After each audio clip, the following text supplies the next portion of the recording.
Own Way, the podcast with me, your host, Kori McClurg. Hey, everybody. Welcome back to Get Out of Your Own Way, the podcast. I'm Kori McClurg, author of Get Out of Your Own Way. So today I want to talk about something that I have certainly experienced that gets in my way, and that is resistance. And I'm talking about resistance sort of in contrast to acceptance. So I'm going to share a little bit about some things that have been going on for me to help just to sort of frame this a little bit and give you an idea of what I mean by this idea of resistance versus acceptance. So for a few weeks now, almost a couple months, I've been experiencing, I guess, what would be called like there's this heightened level of anxiety, some sensitivity, things that seemingly shouldn't be making me emotional. And yet, dang, I am just like down the rabbit hole pretty fast. Looking back, I think I figured out like the precipitating episode that probably like triggered some memory, right? And started moving around some trauma or whatever. It's certainly nothing I've never experienced in my life. And, and I go to therapy every week. And so that therapist has helped, give me some idea of what is going on. But for my own kind of reflection on the whole experience, I can see how resistance has really been getting in my way. I am kind of the queen of pushing away feelings. I trained myself for a really long time, decades, to do that. And so it's understandable why that's the default. And a lot of times what's funny is I think that, at least for me, I think that I am accepting of what's going on, right? I mean, it's kind of this whole, going back to the whole serenity prayer, and whether or not you believe in God or not, I think that reflecting on the serenity prayer is useful in that, being able to accept the things I can't change and having the courage to change the things that I can. And it's funny how I at least can sort of trick myself or convince myself that I am living in acceptance when really, I'm not. Resistance often looks like, trying to pass the time until this is over. I just want to get through this. And sort of like just waiting. So as I've been through these few weeks of just, I don't totally understand what's going on, I'm just doing whatever I have to pass the time and to wait until it's over. And when I am upset, like being frustrated that it's happening, when I'm like in a puddle of tears, I'm upset. Then I'm like doubly upset because I'm upset, and frustrated as to, why is this happening? I don't understand why this is happening.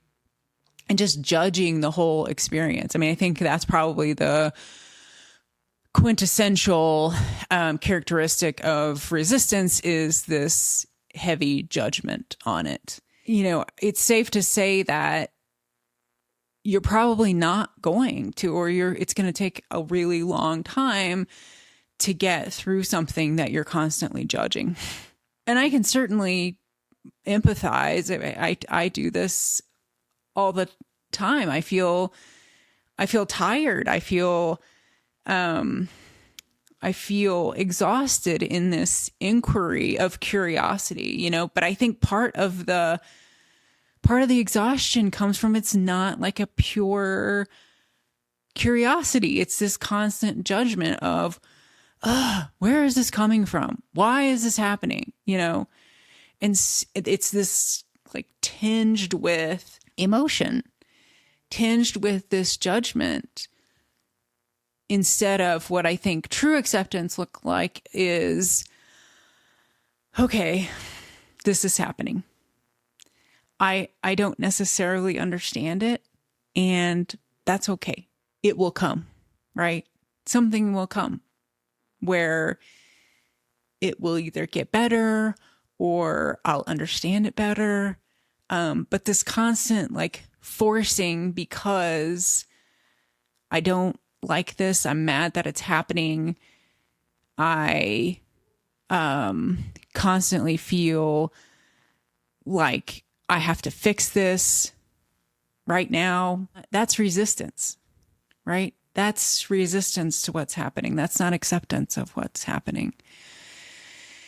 And, I think the last few days, and probably why I'm finally here back again today with you all, is having this realization of what I've just said, and that this might be forever, right? I might have this kind of level of sensitivity forever. And so what does it look like to sort of still do what I want to do and still have this? And I think the thing that I struggle with a lot when it comes to this idea of acceptance is this idea of like resignation around it. Like two things can be true. It can be true that I accept what is happening, but or what is, it's just an is. And also that I can pursue ways to change it. It's like it can be true that this is happening. It can be true that I feel this way. It can also be true that I am pursuing other, therapeutic modalities to try to alleviate the symptoms or, to process whatever the heck is going on in my body. So it's a fine line. I get it. And it's tough. I live it every day of how do I accept that this is what it is and not judge it and just be okay in what is happening, and also be taking steps to make it better, or to at least alter it in some way, right? To just try, because you don't really know, right? I don't really know what's going to make it better. I just have to try something different. It's kind of like, being overweight, and there's nothing helpful in like shaming yourself every day over that. It just is. You could be 100, 200 pounds overweight, and in no way is it going to help you. And the research proves this out. It doesn't help you to get down on yourself about it. It's the people that are resilient and have compassion for themselves that are long-term able to make changes. So, if you're 100 pounds overweight, shaming yourself every day isn't going to help that. What's going to help it is to say, I accept that there's been a whole host of things that have happened and how I ended up here, and many of which are none of my fault. None, right? It's kind of like this, me and this emotion over the last few weeks. That's not my fault, right? There's so much stuff going on in this brain, none of which I had any responsibility for, literally there are things in your brain, you all, that came in while you were in utero. That's not your fault. It's not your fault that somebody abused you. It's not your fault that, your whole genetic code, right? From your family line from thousands of years, that none of that is your fault. And yet you're still here today. So just having this acceptance of, this is where I am today. And it's okay. It's, it's just finding whatever joy in this day that can kind of help propel you forward, and the celebrations, right, that we can give ourselves. And also saying, I do want to change this. I accept that I'm 100 pounds overweight, but I do want to change it. And I want to get really curious about all the things that are impacting that, right? That are allowing this to continue, and accepting that, you know what, there's probably not a magic bullet for me to fix this problem, no matter what it is. You're 100 pounds overweight, your, anxiety, your whatever. If there's not a magic bullet, then it's all about, okay, I'm going to try something, new today, and accepting that might not fix it.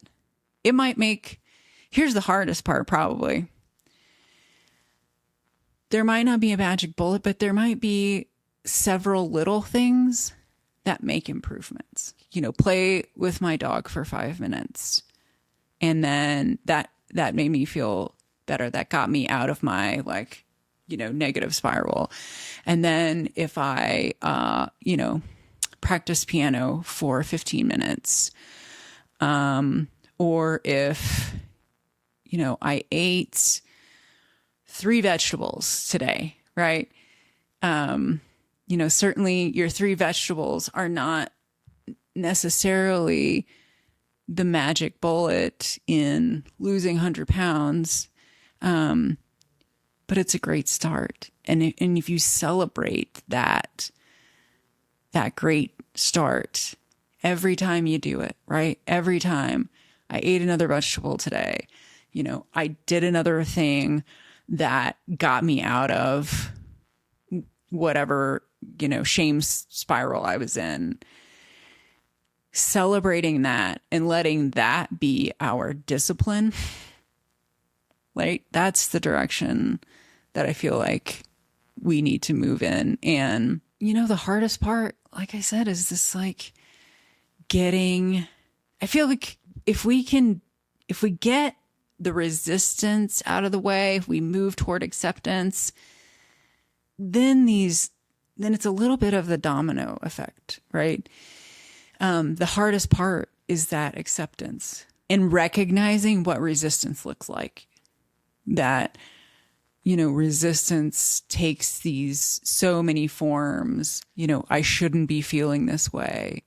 What's wrong with me? Why don't I have all of my, mental stuff in order? That's probably the hardest part. I'm not going to lie. That's probably the hardest part of all of this, is that awareness of what resistance is, and having this, being able to accept what is. That's a level of peace that certainly I think we're all looking for. It's tough.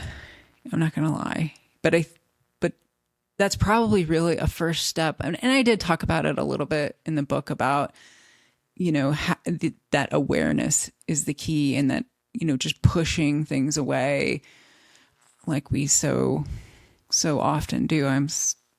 Like I said, I am the queen, and trying to become reformed, certainly in that regard.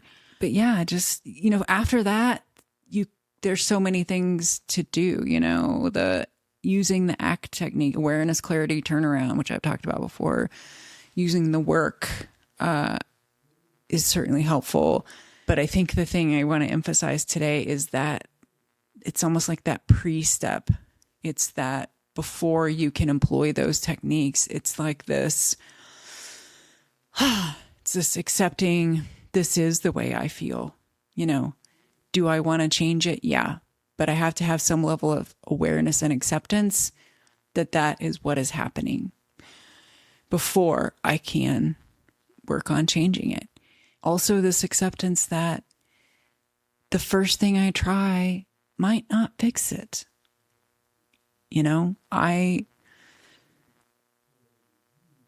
That's just the way it is. Things click, they don't click, whatever, especially when it comes to your emotions and even like using ACT or the work. I think just because the first time you try it that it didn't work doesn't mean the technique is faulty. It just means you need to explore a little more around the technique, use it different ways, expand on what could be different as you're going through them. Yeah. Again, it's this acceptance of, it's challenging. And I think taking solace in the fact that it's challenging for all of us, right? And we're all here, kind of wading through the muck and trying to make these like small improvements, just pursuing the next step. We often say, to just take the next right step. And the thing that's important about that is what is right in the moment. Because, you're going to look back and maybe it wasn't right. That's okay too. You only knew what you knew at the time. So their right is only in this present moment because you only got what you got. You don't have the benefit of looking back, and you don't have the benefit of having, the 20,000 foot view. You just don't, because you're sitting here on the ground and you're sitting on, your own pyramid of belief, to reference Liminal Thoughts by Dave Gray. And this is where we are. So certainly we're all, pursuing improvement and change, and we want to be better, and we want to be better human beings, and we don't want to suffer. And that's all great. And of course we are pursuing that. But I contend that applying a bunch of internal resistance to the present, to what isn't going to help our pursuit. So give yourself a break. And maybe I'm saying that as much, for myself as I'm saying it for you, is just, let's give ourselves a break. That don't fight it so much. It just is. Let's just get out of our own way, right? Like, get out of the way of that boulder that's going to come back on us because we've been trying to push it uphill, a la Sisyphus. Just step out of the way, let it roll downhill. It just is. So I hope that, those thoughts are helpful to any of you who are like me, just experiencing this, what the heck is going on, and just wanting to push against that so hard, and just accepting that, you know what, this is where we are right now, and we're just gonna deal with it as it comes. And yep, we want to do better, we want to improve. We don't necessarily want to accept that we're going to allow this to get in our way. I mean, I think that's the thing that we're not going to accept. We're not going to allow this to get in our way of what we think the meaning in our life is. And that's the thing that we're going to pursue. And so we're not going to let this get in our way. But we are going to accept that it is what it is. And we're going to pursue these, the next step, the next right thing, whatever right is in the moment. And move through the muck as best as we can. So anyway, I will see you all next time. Have a great week.